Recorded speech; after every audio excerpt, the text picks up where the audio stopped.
Hi, it's Liz here from Worth It. So we've got exam season coming up here in the UK for GCSEs and A levels, and coaching young people around exam stress is something that I do a lot of through my work at the university, helping students with academic skills, and also through my company Worth It, which specialises in supporting young people to develop wellbeing and resilience, either directly through coaching them ourselves or through training teachers, practitioners, youth workers, nurses, anyone who works with young people to use coaching, become a coach and coach young people. So today I thought I'd talk about how coaching can help young people prepare for exams and during the exam season. The good thing about coaching, and one of the major differences between coaching and maybe counselling or mentoring, is that coaching is a short-term intervention. So you can have a block of coaching that's 4 weeks or 6 weeks or 10 weeks just to get somebody through a certain period in their life, through a season really that they might be going through, and help them achieve their goals and make action plans and make practical steps forward to move towards their goals. So helping them get through the exam season or prepare for exams without getting really stressed and really, it having a damaging and detrimental effect not only on their well-being but on their academic performance and on their exam results. And ultimately, if you're working in a school or you're a head teacher watching this, your school performance, then because your student success is obviously reflecting your success as a school or college. So what we want to do is be helping students, helping young people get the most out of the ability to achieve in their exams. So what I want to talk about is, how does coaching help young people? Why should you invest in coaching as an intervention to help a young person prepare and get through the exams? So what can happen? I think this has gotten worse and worse as well over the years. And then COVID's happened. So some of the young people, they went in school for 2 years and then they're coming up to their exams now. And they've got this deficit in their ability to study and self-manage and be autonomous and responsible for their own learning and achievement. And that's a big chunk of time when they weren't in school and they weren't developing these learning skills and learning strategies.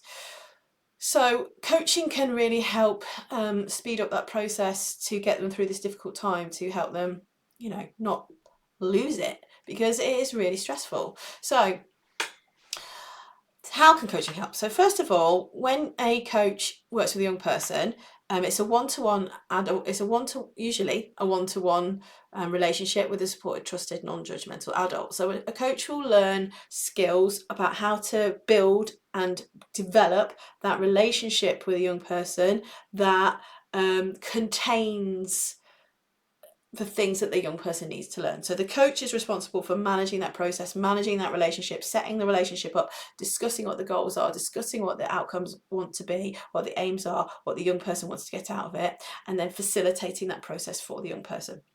The relationship itself is actually built on equality. So the coach is really there to help the young person find their own solutions a lot quicker than they would on their own. We believe that the solutions are already within the young person. So it's not mentoring when we're telling them, this is how you need to revise, and have you done this, and have you done that, and where's your exam timetable, and where's your revision timetable, and have you used the Pomodoro technique or whatever. We don't really do that. We or ask questions such as, well, what's stopping you concentrate? Like, what's getting in the way of you being able to sit down and revise? What are the worries? What are the psychological barriers that are really getting in the way of your ability to focus during this time? And then we can get to quite deep stuff like stuff around thoughts and feelings and behaviour. So I don't believe I'm good enough, so what's the point anyway? There's nobody from this area does well. I'm just going to end up in the call centre. I'm just going to end up in McDonald's, so I don't really need a GCSE for that, so what's the point? But all those deep sort of thoughts that the young person might have deep inside, but they don't even know that they're aware of them, they might come up through coaching. Whereas in a counselling approach, you might look at those thoughts and say, like, where did they come from?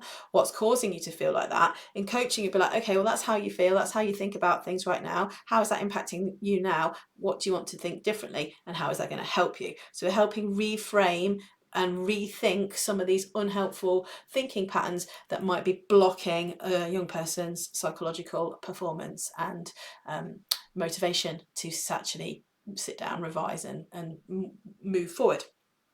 Obviously, we've also got the developmental stage that a young person is going through during adolescence where they just can't see the future. It's just that just doesn't compute in their brain. They're like, well, I'm not going to get anything out of this in, right now. It's that delayed gratification. So helping them appreciate that they're doing it for their future, that the revision is worthwhile, more exciting than gaming or going on TikTok or Snapchatting their friends, that actually it is a worthwhile investment of time because they're developmentally not able to see that far into the future. So a coach can help hold them to account and keep them on track. And because they're learning and feeling more confident, breaking things down step by step to move forward, it's going to boost their confidence, so they're not going to feel quite so powerless and out of control. So a coach will really, so it kind of has this self-efficacy effect where they start to develop confidence and start to develop self-belief because it's starting to work and they can feel more in control and they feel more confident. So then they're much more likely to do it because everything's overwhelming, everything's out of control, and you sit them down and say, what are you going to do about this? And they have no clue. So a coach gently works through that process with them to help them figure out what they're going to do, giving them space and time to think clearly with a partner who's really going to support them and open up their mind to be able to think these things through. So I've written a list of things that coaching can help a young person with. So helping them learn strategies for wellbeing to calm down and manage the stress and pressure. So because we specialise in wellbeing coaching using applied positive psychology, what we're doing is we're taking the wellbeing strategies and teaching them, sharing them, suggesting that the young person uses them during the coaching process, and then the young person can have a go at those in the sessions, or they can say, I'm going to have a go at that at home. Maybe it's gratitude journaling, maybe it's thinking some more helpful thoughts, reframing, growth mindset, positive emotions, recognizing their strengths, all best possible self, goal setting, resilience, all these things that we cover. Then they have a go at the ones that are relevant to them, and then the coach will say, well, how did it go? How did you go using that technique? How did it help you using that strategy? What's working for you and what do you want to do more? So it's kind of building on their ability to apply and learn their own strategies to cope during that time. We also can teach them stuff like breathing techniques, stress reduction strategies, helping them map out stuff that they already do that's helping them, if it's journaling or going for a bike ride or breathing techniques or yoga, whatever the young person likes. Is mindful colouring, even gaming to a certain extent if you're not like doing it non-stop all day long as a distraction technique, but it's actually to give yourself a break. It's helping the young person identify what their own strategies are so that they can use them more in this scenario of exam pressure to keep that balance, because you do need to have a rest. You can't be up till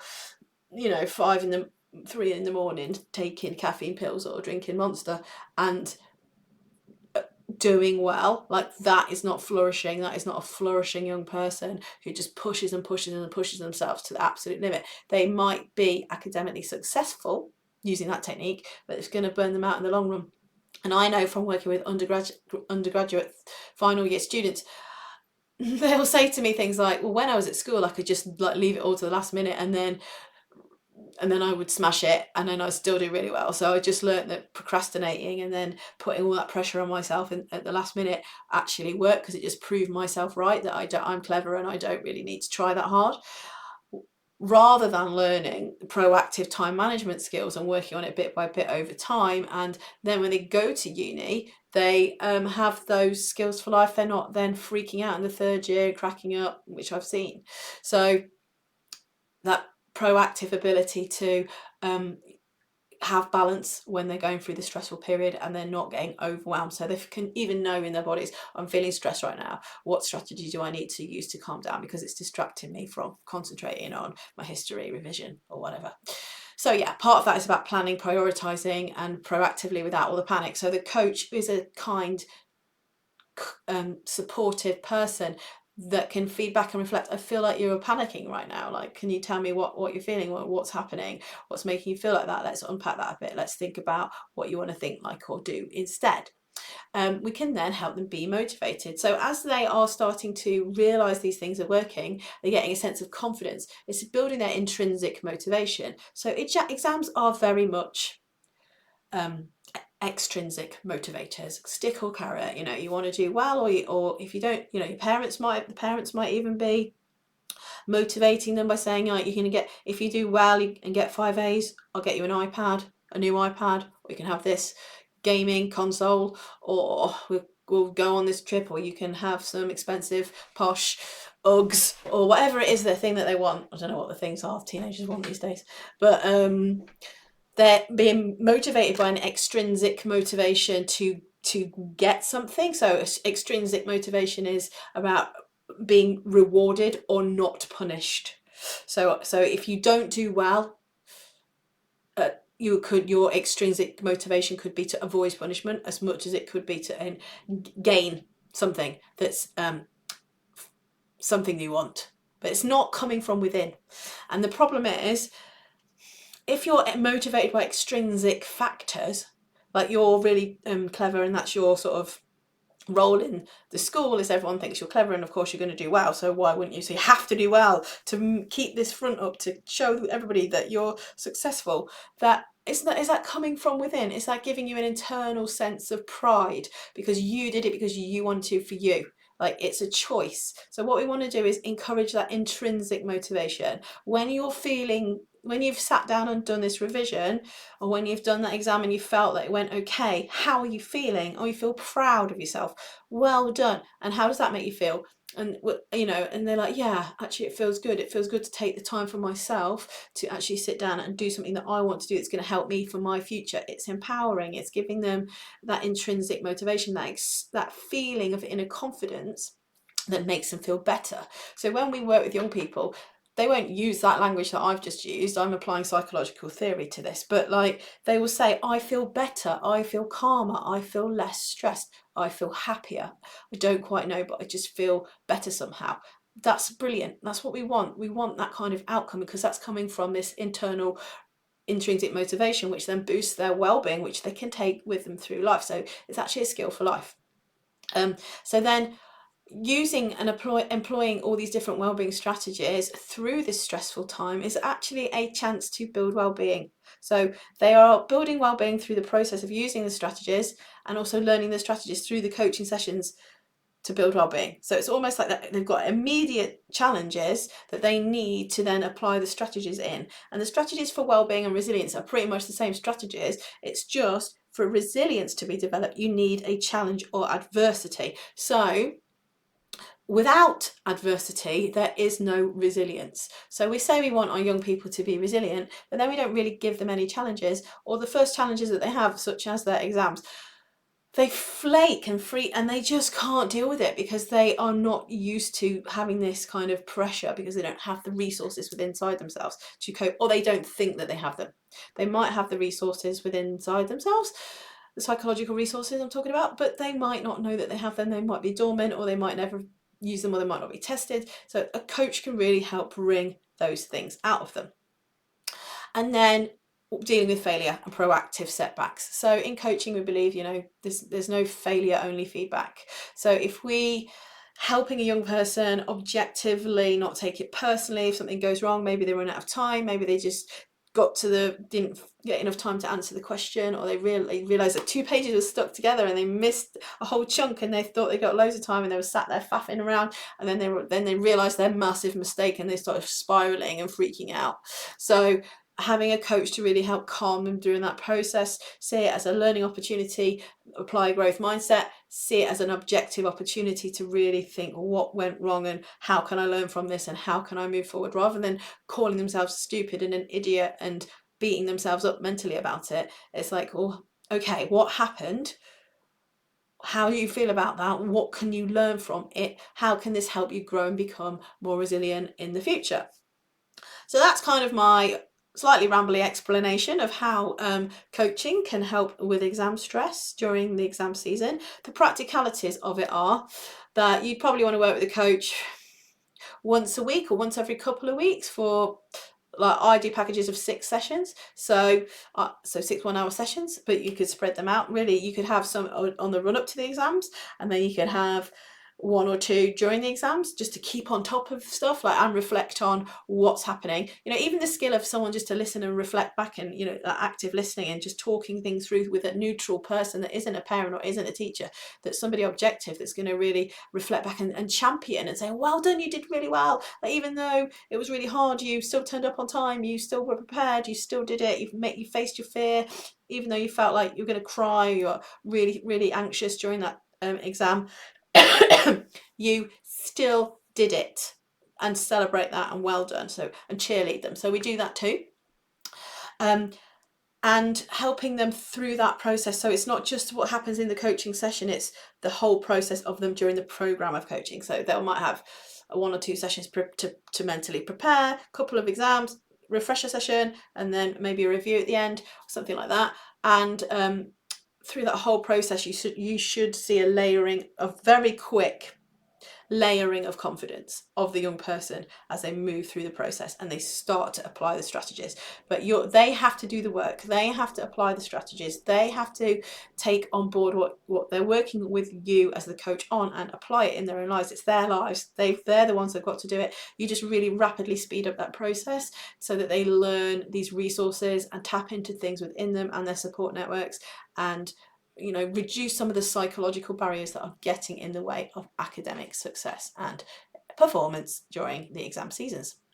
So that's it for today. Anything else? I'll be back on YouTube soon. For more information about our coaching, go to visit our coaching information page on the website. We do private coaching sessions and we do block contracts for schools and organisations. We also have a coach training course where you can learn to become a coach. There's a free taster course, free introductory course about coaching young people. Sign up for that below and apply for my coach training course, and I'll teach you how to become a coach and do everything I've just said in this video. Bye for now.